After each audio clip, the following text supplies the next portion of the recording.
दोस्तों, ये बात तो हम सभी जानते हैं। 5 अगस्त 2019 में जब इंडिया के होम मिनिस्टर ने जम्मू कश्मीर से आर्टिकल 370 को हटाने की अनाउंसमेंट की थी, तो पूरा अपोजिशन और इसके साथ ही कई देशों ने भी अपनी नाराजगी जाहिर की थी। लेकिन इंडिया के ज्यादातर लोगों ने इसका सपोर्ट किया था। इसे कश्मीर की आज़ादी बताया जा रहा था और ऐसा कहा जा रहा था कि इसके बाद फिर से कश्मीर की घाटी से अमन और शांति का संदेश आएगा। आर्टिकल 370 और 35 ए को हटाने की बात करने से पहले इन दोनों के ही बारे में डिटेल में बात करना बहुत जरूरी होगा। मार्च 1948 की बात है। उस समय महाराजा हरि सिंह ने शेख अब्दुल्ला के साथ प्राइम मिनिस्टर के रूप में राज्य में एक अंतरिम सरकार नियुक्त की थी। जुलाई 1949 में शेख अब्दुल्ला और उनके 3 अन्य सहयोगी इंडियन कॉन्स्टिट्यूएंट कमेटी में शामिल हुए थे और जम्मू कश्मीर की स्पेशल कंडीशन पर बहुत लंबा डिस्कशन किया था। इसके बाद आर्टिकल 370 को एक्सेप्ट किया गया था। एक कंट्रोवर्शियल प्रोविजन शेख अब्दुल्ला ने ही तैयार किया था। पूरे देश में इंडियन कॉन्स्टिट्यूशन 26 जनवरी 1950 में लागू किया गया था। लेकिन उस वक्त कश्मीर की कंडीशन ऐसी नहीं थी, इसलिए वहां कई तरह के बदलाव किए गए। नवंबर 1956 में कॉन्स्टिट्यूशन को लेकर काम पूरा हो गया था। इसके बाद अगले साल 26 जनवरी 1957 को जम्मू कश्मीर का कॉन्स्टिट्यूशन लागू किया गया था। दोस्तों, अब तक हमने बात की कि किन सिचुएशंस में जम्मू कश्मीर में आर्टिकल 370 और 35 ए को जोड़ा गया। अब हम बात करेंगे कि आखिर इनके जोड़ने के बाद जम्मू कश्मीर की धरती और यहाँ के लोगों की लाइफ में क्या मेन चेंजेस आए। इसके लिए हमें सबसे पहले आर्टिकल 370 के बारे में डिटेल में बात करनी होगी। तो चलिए जानते हैं इस आर्टिकल की कुछ इंपॉर्टेंट बातें। दोस्तों, आर्टिकल 370 के प्रोविजंस के अनुसार पार्लियामेंट में जम्मू कश्मीर के बारे में रक्षा, विदेश मामले और संचार के सब्जेक्ट में लॉ बनाने का राइट था। लेकिन किसी दूसरे सब्जेक्ट से जुड़े लॉ अप्लाई करवाने के लिए सेंटर गवर्नमेंट को स्टेट गवर्नमेंट से परमिशन लेनी पड़ती थी। इसी स्पेशल स्टेटस के कारण जम्मू कश्मीर पर आर्टिकल 356 अप्लीकेबल नहीं होती थी। इंडिया के प्रेसिडेंट के पास वहां के कॉन्स्टिट्यूशन को डिसमिस्ड करने का राइट नहीं था। 1976 का अर्बन लैंड लॉ राज्य पर अप्लाई नहीं होता था। भारत के दूसरे स्टेट्स के लोग जम्मू कश्मीर में लैंड नहीं खरीद सकते थे। Article 360 of the Indian constitution के तहत देश में फाइनेंशियल इमरजेंसी लगाने का प्रोविजन है, लेकिन ये जम्मू कश्मीर पर लागू नहीं होता था।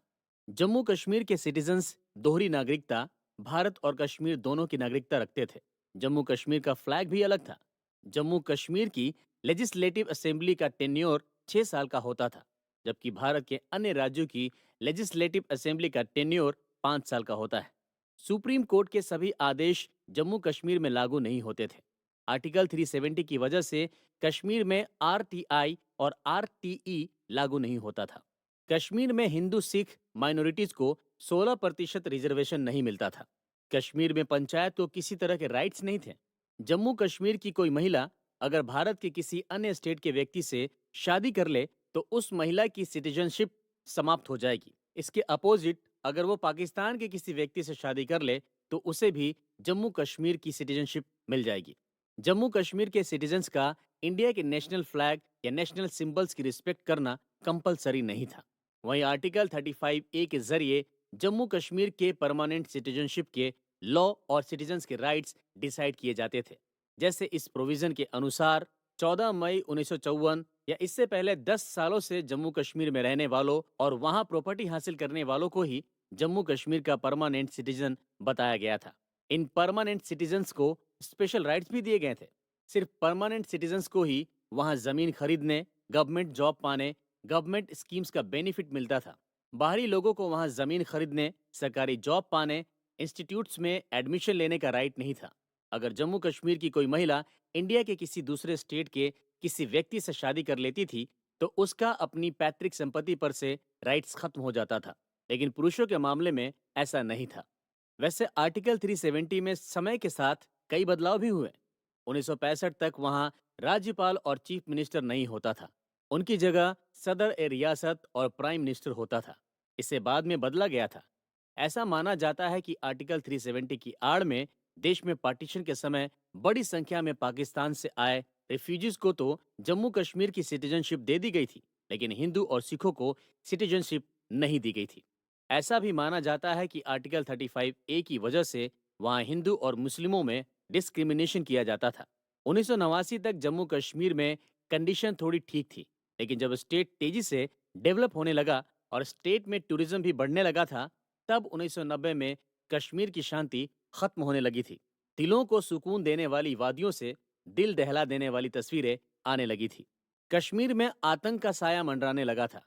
ऐसा माना जाता है कि वहां कट्टरपंथियों ने और पॉलिटिशियंस ने डर और अशांति बनाए रखी, क्योंकि वे नहीं चाहते थे कि कश्मीर से आर्टिकल 370 और 35A को हटाया जाए। कश्मीर की वादियां फिर से शांति और अमन की दास्तां सुनाए, इसलिए आर्टिकल 370 और 35A को हटाया गया था।